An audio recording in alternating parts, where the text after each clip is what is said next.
Écoute ton cœur. On te l'a dit quand tu hésitais. On te l'a répété après une rupture. On te l'a conseillé devant un choix de vie.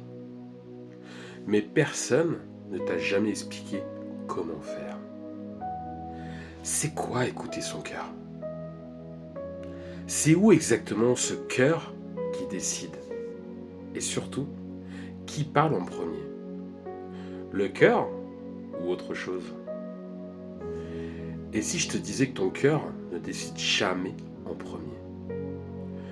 Ce sont tes sens qui l'allument, l'enflamment, le blessent ou le ferment. Tu ne vis pas avec ton cœur, tu vis par tes sens. Et ton cœur en subit les conséquences. Mais alors pourquoi on est aussi perdu? On croit que nos émotions tombent du ciel, qu'on ressent comme par magie. Alors on dit, je ne sais pas pourquoi je me sens mal. Je ne comprends pas pourquoi je suis attaché. Je ne sais pas pourquoi ça me vide. Mais en réalité, ton cœur est un récepteur émotionnel, pas une source autonome. Il ne fabrique pas à partir du néant. Il réagit à ce que tu laisses entrer par tes sens.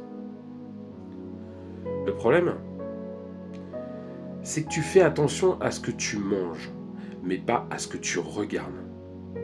Pas à ce que tu écoutes, pas à ce que tu laisses te toucher. Pas aux ambiances dans lesquelles tu respires. Et ensuite, tu t'étonnes que ton cœur soit fatigué, triste, attaché à la mauvaise personne, ou vide sans raison. Ton cœur est juste surchargé, parce que tes sens sont en roue libre. Ce sont les sens qui activent le cœur. Prenons la vue. Le sens qui attache. Tu regardes quelqu'un souvent, ton cœur s'habitue. Tu regardes des souvenirs, ton cœur replonge dedans. Tu regardes des vies parfaites, ton cœur se compare. Ce sont insuffisants. La vue, ça crée l'attachement, la nostalgie, le désir, la jalousie et la fascination. Ce que tu regardes nourrit directement ton monde émotionnel. Maintenant, parlons de l'ouïe. Le sens qui influence l'état intérieur.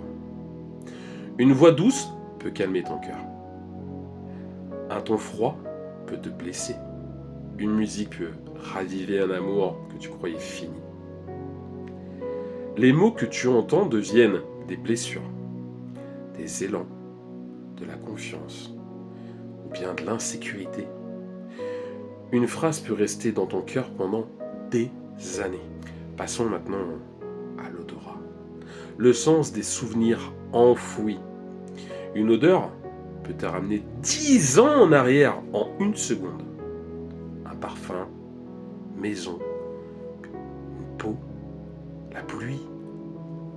L'odorat parle directement à la mémoire émotionnelle. Il a tendance à réactiver et réactive l'attachement, le manque, le réconfort, la sécurité. C'est le sens le plus discret, mais l'un des plus puissants. Maintenant, le toucher, le sens de la connexion. Un câlin peut réparer une journée entière. Un manque de contact peut créer un vide immense. Le toucher, ça transmet la sécurité, l'amour, la reconnaissance, ou au contraire, le rejet. Ton cœur se sent vivant ou isolé, selon la qualité des contacts que tu vis. Maintenant, de ces informations, qu'est-ce que le cœur fait? Ton cœur est un centre d'interprétation émotionnelle. Les sens envoient des informations.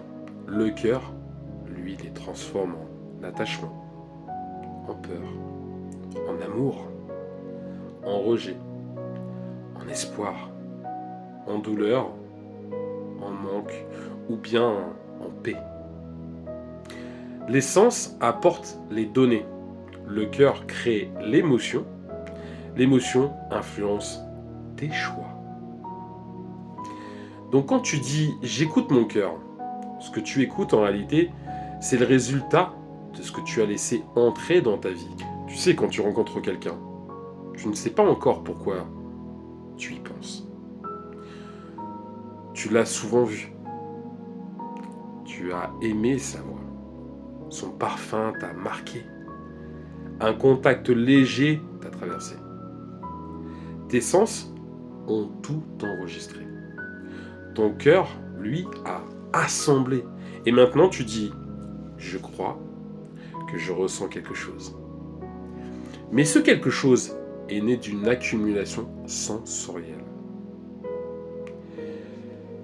Même chose pour la fatigue émotionnelle. Trop de bruit, trop d'écran, trop de visages, trop de tension en l'air, et ton cœur finit par saturer, alors que tu n'as rien vécu de spécial.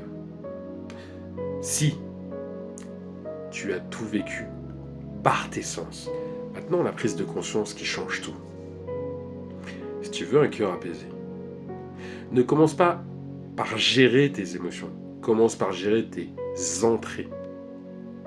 Ce que tu regardes, ce que tu écoutes, les ambiances que tu fréquentes, les personnes que tu touches et qui te touchent.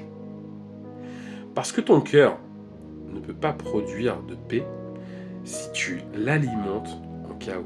Pour finir, ton cœur ne décide pas de ta vie. Tes sens décident de ce que ton cœur ressent.